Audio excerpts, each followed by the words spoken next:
Hello Bloomington, I'm Mayor Tim Busse and this is the Council Minute for the week of July 12th. This week's meeting started with a swearing in of 4 new officers in the Bloomington Police Department. It's been nearly 2 years since we've been able to swear in new officers in the council chambers, and it's one of the events that all of us on the council really enjoy doing.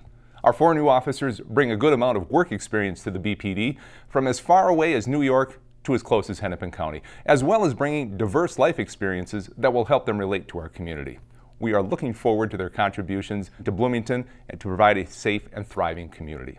But what I really enjoy about these swearing-in ceremonies is how much support there is in the room for the new officers.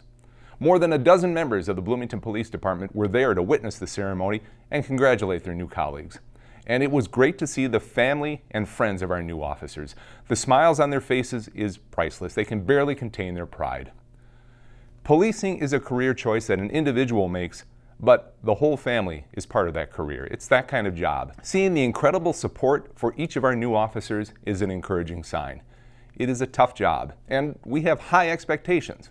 The Bloomington Police Department is one of the best trained and most professional departments in the state of Minnesota. These 4 officers have that expectation to live up to, and I am confident they will rise to the challenge. Speaking of police professionalism, the City Council received a report from our interim police chief, Mike Hartley, reporting the findings of a required audit of the city's police body-worn camera policies and procedures. State law requires that an independent audit be conducted every 2 years for departments that use body-worn cameras. The audit is done to verify that the equipment and systems are complying with state law specific to body-worn cameras. Now, back in 2017, the Bloomington Police Department received a federal grant to help with the implementation of a body-worn camera program. That grant helped the city make the significant capital investment needed to buy the equipment and the significant policy process to develop the procedures for how the cameras would be used and how the data is managed. The policies were developed. We conducted a state-required public hearing in June of 2018, and body cams rolled out department-wide in March of 2019. The audit that was done is pretty extensive. The independent auditor looks at how the city classifies data, whether data retention is being done consistent with state guidelines and local policies, and who has access to the data. The auditor also reviews the inventory of our technology, how the recording systems are used, and how data is shared among law enforcement and justice system agencies. I'm very happy to report that the Bloomington Police Department's first audit found no discrepancies for any of the data elements that were reviewed. But an audit isn't just to make sure that we're following the letter of the law. Audits often identify opportunities for improvement, and there were 3 recommendations in that regard. The auditor recommended a procedure be developed to track written requests for the sharing of data within other law enforcement agencies. There was also a recommendation to make additions in the data classification policy so it is clearly defined what data is presumed private, confidential, or public.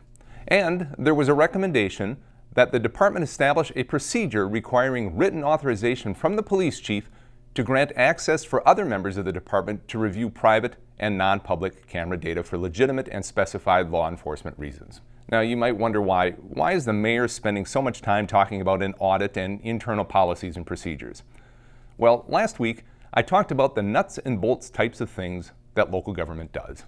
This is squarely in that category. It's not as simple as saying we're going to equip our officers with body cameras and just send them out in the field.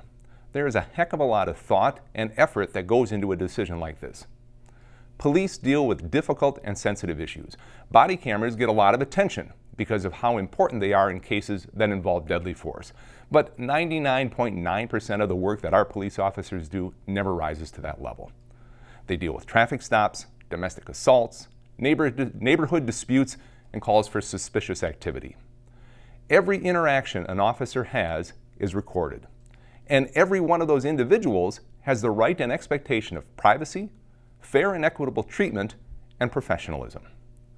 Body cameras help ensure that people interacting with our officers have a full and thorough accounting of those interactions. They're an important tool to provide supporting documentation of witnesses and officer reports, and it protects our officers against unfounded charges.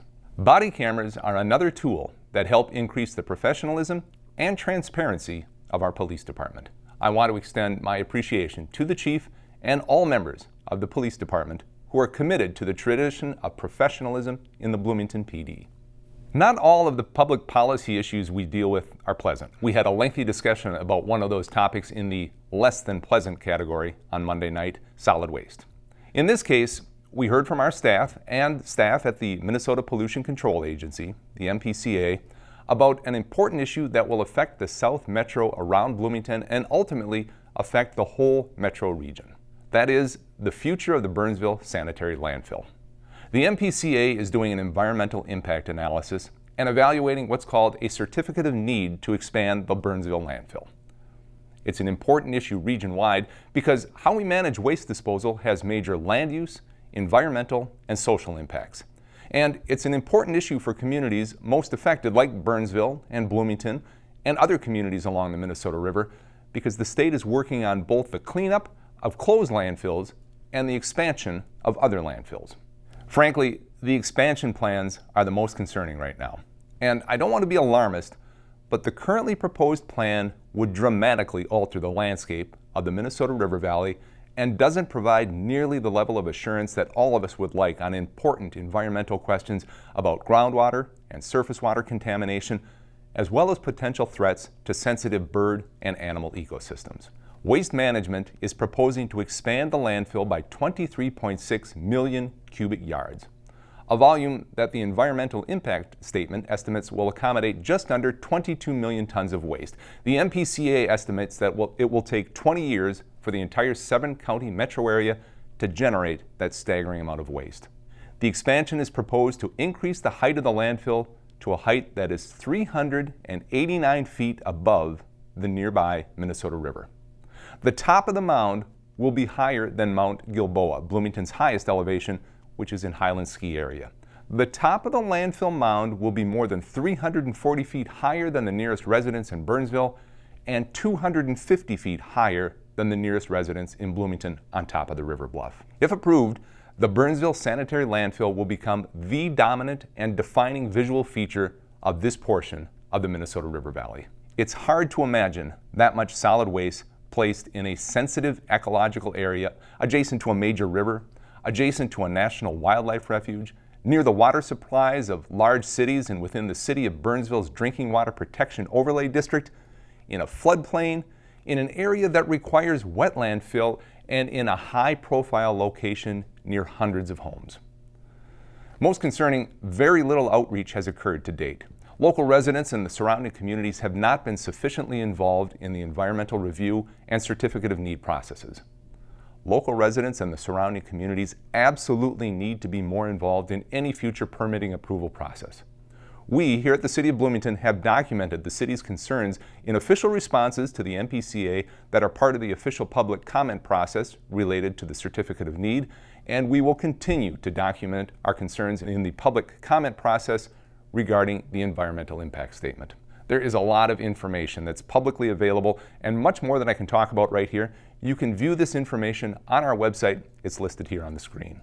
If you would like to provide comments to the MPCA, and I imagine many of you would, the deadline to do so is July 31st.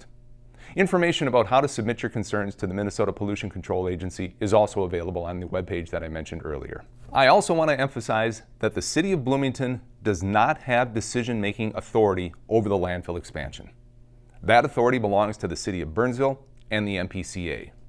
We do, however, have an important role raising awareness of the issue, identifying concerns that need to be responded to, and joining with other public agencies in ensuring that public policy decisions are being based on the best information possible and in the best interests of the region as a whole.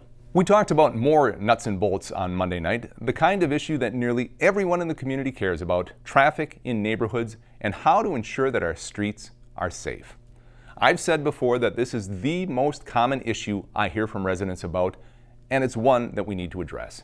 Folks from our engineering division in Public Works walked the council through an extensive overview of what we are currently doing to manage traffic on local streets and what options we can consider to do more if necessary. After a good discussion, the council directed staff to develop a plan that looks at the issue from a holistic or a big picture view. I framed it up that we need to consider the issue through 3 E's: environment, enforcement, and education. And I should probably add a 4th E, engagement. Over the next 12 to 18 months, Bloomington will be engaging residents on how best to tackle this problem. Simply lowering speed limits or writing more tickets isn't going to solve the issue. And with the different elements involved, including neighborhood streets, collectors and arterials, county roads, school zones, and streets close to parks, there is no one-size-fits-all solution. I know a lot of folks have ideas and opinions on this, and I look forward to hearing from you. Well, that is a wrap on another Council Minute, just trying to recap a few of the things that the Council and the staff are doing to serve you better. I'll see you next week. Until then, stay safe, Bloomington.